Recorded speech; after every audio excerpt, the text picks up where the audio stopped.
Mungkin ini penyebabnya. Saya bangga kalau saya bisa memberi makan kepada seluruh anak Indonesia. Ya Tuhan, sebelum kau panggil aku, berilah kesempatan kepada aku untuk memberi makan seluruh anak Indonesia. Nah, jadi semata-mata hanya untuk mewujudkan cita-cita pribadi Prabowo. Mungkin loh ya. Mau-maunya Pak Gemoy dikerjain sama si Beler. Ini makan gratis tuh panggung utamanya si Beler buat cari tabungan suara di Pilpres 2029. Pak Gemoy yang pusing cari anggaran, si Beler yang pencitraan di sekolah sepi. Makan gratis akan jadi percuma kalau lapangan kerjanya nggak ada. Terus swasembada pangan. Ini paling-paling buat kalian jadikan alasan buat babat hutan dan selanjutnya ditanemin sawit. Assalamualaikum warahmatullahi wabarakatuh. Kembali lagi di channel Prayoga Muhammad. Gimana kabar kalian semua? Semoga baik-baik saja dan dilancarkan segala rizkinya. Bicara soal MBG, makan bergizi gratis, itu terlihatnya sih mudah gitu ya, tapi sebenarnya berat. Berat dari segi dananya dan dari segi implementasinya gitu loh. Banyak ruang-ruang yang menurut netizen, yang menurut rakyat itu banyak lahan basah untuk korupsi. Ya tidak tahu nanti sistemnya bagaimana ya. Nah banyak juga yang akhirnya mengatakan sudahlah Pak, kalau memang berat nggak usah dilanjutin, ganti saja dengan pendidikan gratis karena itu lebih bagus untuk masa depan gitu loh ketimbang makan bergizi gratis. Karena kalau dipikir-pikir makan bergizi gratis ini kan cuma 1 kali dalam sehari gitu ya. Sementara masih ada 2 kali makan lagi. Misalnya makan pagi dan juga makan malam gitu. Lalu misalnya makan bergizi hanya sekali dan yang 2 kali yang makan tidak bergizi, apakah itu berefek atau gimana gitu. Dan juga kita tahu lah ya, per hari ini pun Pak Prabowo masih kebingungan soal dana makan bergizi gratis sampai ambil sana sini. Gua ngeliat di CNBC Indonesia ya, di sini ada beritanya tambahan Rp 100 triliun, MBG bakal ciptakan efek luar biasa. Ini alasannya. Langsung saja kita lihat ya di sini ya, tambahan 100 triliun cukup atau tidak. Nah ini menjadi pertanyaan guys. Saat ini pemerintah menyiapkan skema anggaran MBG yang bersumber dari kombinasi APBN dana desa dan realokasi belanja negara. Menteri Desa dan Pembangunan Daerah Tertinggal Yandri Susanto menyebut bahwa 71 triliun anggaran awal, 20 triliun berasal dari dana desa yang dialokasikan untuk ketahanan pangan seperti penyediaan bahan baku lokal. Jadi besar banget ya, makan bergizi gratis itu sangat besar sekali. Kalau efeknya nanti tidak signifikan, rasanya sangat sayang sekali. Lebih baik pendidikan gratis. Tapi kembali lagi, ini adalah program andalan dari Pak Prabowo, jadi mau nggak mau ya harus jalan aja gitu. Dan ini beberapa komentar dari netizen. Kita lihat videonya. Oke. Gue juga lagi nungguin nih, ntar ada survei MBG 100% siswa pelajar puas dikasih makan serangga. Terus nilai rapot anak-anak pada naik tuh, ajaib. Modal dikasih makan 7.000 per porsi, jadi pinter, nilai naik, ajaib. Orang tuanya heran, perasaan di rumah pargoy doang kok jadi pinter, ajaib.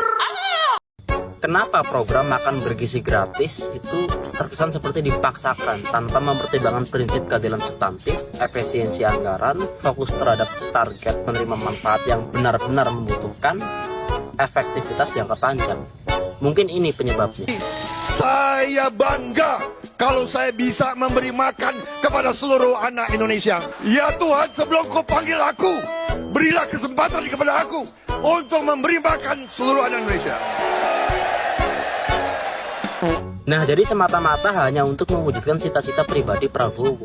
Mungkin loh ya, cita-citanya mulia, tapi tolonglah pakai duit pribadi aja. Kemarin tuh waktu awal mula makan bergizi gratis diterapkan di sekolah-sekolah gitu ya, kan rame banget tuh. Bahwasanya katanya sih dana Pak Prabowo pribadi yang untuk nalangin gitu ya di beberapa daerah waktu itu.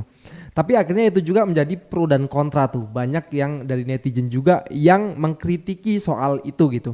Nanti kalau misalnya pakai dana pribadi gimana dong? Harusnya kan nggak boleh gitu. Yang namanya program pemerintah kok pakai dana pribadi dan lain sebagainya gitu. Jadi intinya memang ribet penerapannya.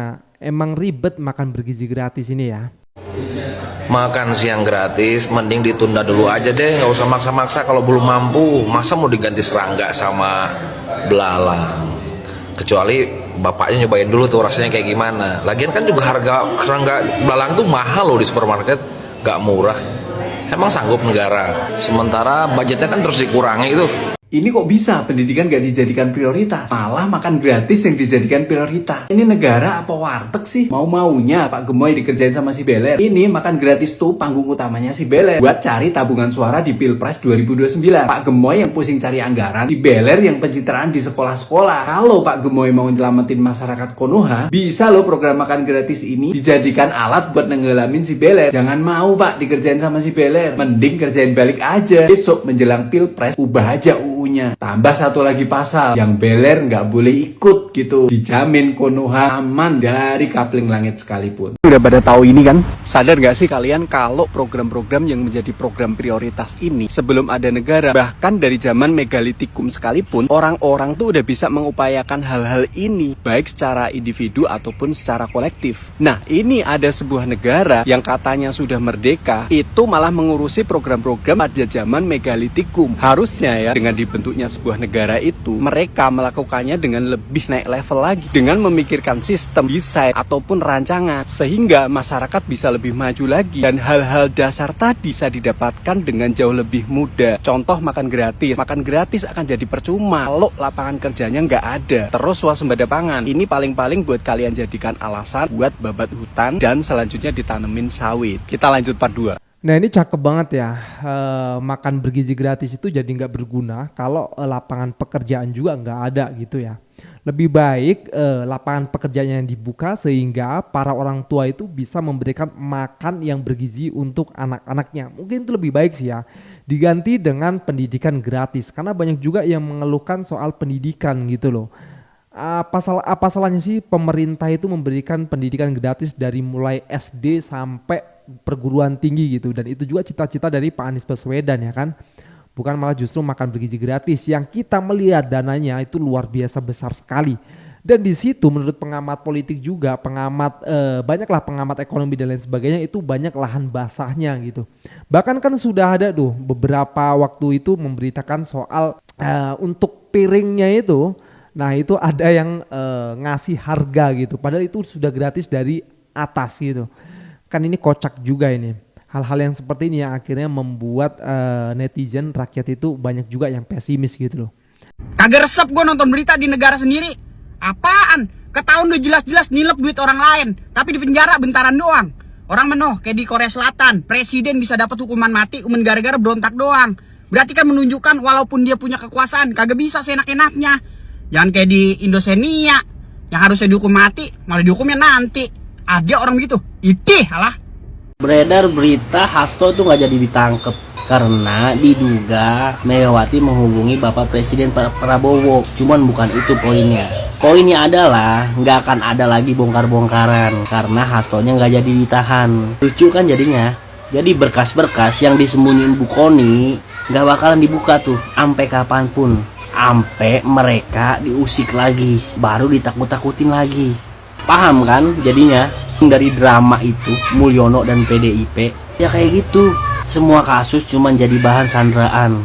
Ketika semuanya bisa saling menguntungkan, gak akan ada yang pernah dibongkar. Korbannya siapa? Kita.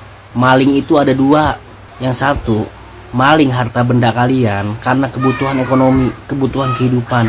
Yang kedua, orang-orang yang memaling masa depan lu, memaling impian lu, memaling sumber daya di negeri lu. Dan maling-maling itu dipilih oleh tangan-tangan lu sendiri. Masih belum mau paham sampai sini? Memang tidak ada yang lebih tolol daripada sistem perpajakan di Indonesia. Salah satunya adalah ya yang udah dibilang oleh semua orang ya. Kita yang bayar pajak, kenapa kita yang lapor? Harusnya dia dong yang lapor duit kita kemana. Udah gitu masyarakat mau bayar pajak, kita mau store duit nih, mau ngasih duit, itu aja dipersulit. Kayak misalnya gue waktu dulu beli motor second, gue pas mau bayar pajak tahunan, gue tuh sampai ngelacak ini pemilik sebelumnya itu rumahnya di mana. Gue datengin hanya untuk minjem KTP asli. Lu kebayang nggak? Gue mau store duit loh, gue taat pajak, gue baik, gue effort harus sebegitunya. Nggak masuk akal. Gue harus ngasih amplop ke dia karena KTP-nya gue bawa. Gue harus cuti buat bayar pajak, like what the fuck. Gue mau setor duit, bukan nyairin duit. Kalau nyairin duit pakai KTP asli, pemilik aslinya oke lah ya. Kalaupun itu bukan motor gue maling motor ya. Ya emang kenapa ada maling motor bayar pajak itu? bagus dong. Ya pencurian hal yang lain lagi gitu, kasus lain lagi. Tapi ada maling bayar pajak, kenapa? Gue yakin pegawai pajak, pejabat-pejabat pajak itu cukup punya logika dasar yang memahami ketololan ini. Gue cuman nggak tahu penghalangnya tuh di mana sih untuk perubahan sistem ini gitu. Siapa orang kolot yang mempertahankan ini tuh? Satu orang itu gue nggak tahu sih. Gue pengen tahu siapa. Permasalahannya gini bro, kalau bisa dipersulit, ngapain harus dipermudah? Kan itu logiknya di situ. Kalau pakai landasan itu, ya sudah, pokoknya dibuat sulit aja dulu, mudahnya entar-entaran. Kadang-kadang itu kita heran sendiri sama yang buat aturan gitu ya. Kenapa nggak dibuat simple aja? Gua ngerasain banget. Pernah bayar pajak harus nyariin KTP yang punya mobil sebelumnya. Oke teman-teman semua, sekian dari gua Prayoga Muhammad. Wassalamualaikum warahmatullahi wabarakatuh.